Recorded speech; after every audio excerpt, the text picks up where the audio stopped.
Сәлематсыздар ма балалар? Қазақ тіл сабағына қош келдіңіздер.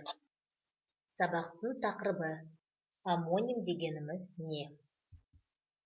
Бүгінгі сабақта амоним сөздердің анықтамасын білесің, амоним сөздердің қалай және қай жерде қолдану керек екенін білесің. Бірінші бізге тапсырма мәтінді түсініп оқы. Мұқият тыңдаймыз, балалар. Әділеттің әкесі әділ күн сайын ерте тұрып денесін шынықтырады. Әділет, кел, бірге шынығайық, деді әділ баласын шақырып. Мақұл әке, деп әділет әкесіне ілесе жүгіріп жаттығу жасады. Шынықсан, шымыр боласын, деді әкесі. Әке, сіз қандай күштісіз, деп әділеттің қарақаттай көзі жайнап кетті. Жүзі нұрланып, қуанып тұр. Балалар, мәтінге қандай ат қоюға болады? Қандай ат қояр едіңіздер сіздер? Шынықсан, шымыр боласын, е? Жақсы, балалар. Енді осы мәтінде, балалар, жүзі деген сөз кездесіп екен. Жүзі дегенді қалай түсінесіздер? Ендеше сіздердің ойларыңызды келесі кестемен салыстырып көрейік.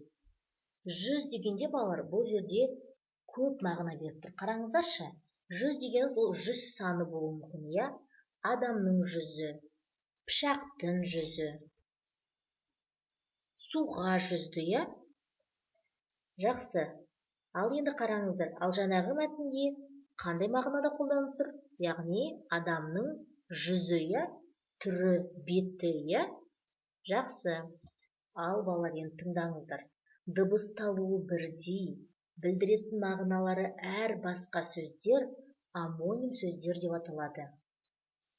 Яғни балалар, олар бірдей жазылады, дыбысталады да бірдей, тек мағыналары әр түрлі болады. Қараңыздар, мысалы, алма ол жеміс болуы мүмкін, немесе алма ол қимылдың атауы. Мысалы, суреттерге қарайық. Қызыл алма, алма жеміс бұл жерде, қаламды алма, яғни алма, сен оны алма, я? Көрдіңіздер ме? Яғни олар жазылады бірдей, бірақ мағыналары әртүрлі. Енді амоним туралы не білдік? Қарайық бәрімізде. Амоним дыбысталуы бірдей, әртүрлі сұрақтарға жауап береді, мағыналары әртүрлі, әр сөз табынан болады. Яғни ол заттың атын білдіруі мүмкін, заттың санын да білдіруі мүмкін, заттың қимылын білдіруі мүмкін. Түсінікті ғой, я? Келесі біздің тапсырма 19-шы жаттығу. Сөздердің мағынасын түсіндір. Олардың әр қайсына екі түрлі мағынаны білдіретіндей сөйлемдер құрап. Сіздерге түс, өкпе, ат, бас деген сөздер берілген. Қазір бірінші сөйлемді мен сіздерге оқимын. Мұқият қараңыздар. Түс деген сөзге. Мен бүгін түс көрдім. Бұл бір мағынада. Екінші, Ербол аттан түс.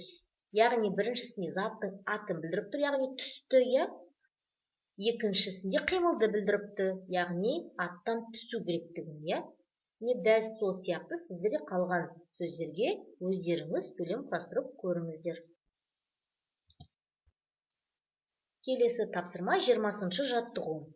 Көшіріп жазып, қарамен берілген сөздердің мағынасын түсіндір. Досың болса ер, соңынан қалма ер. Қараңыздар.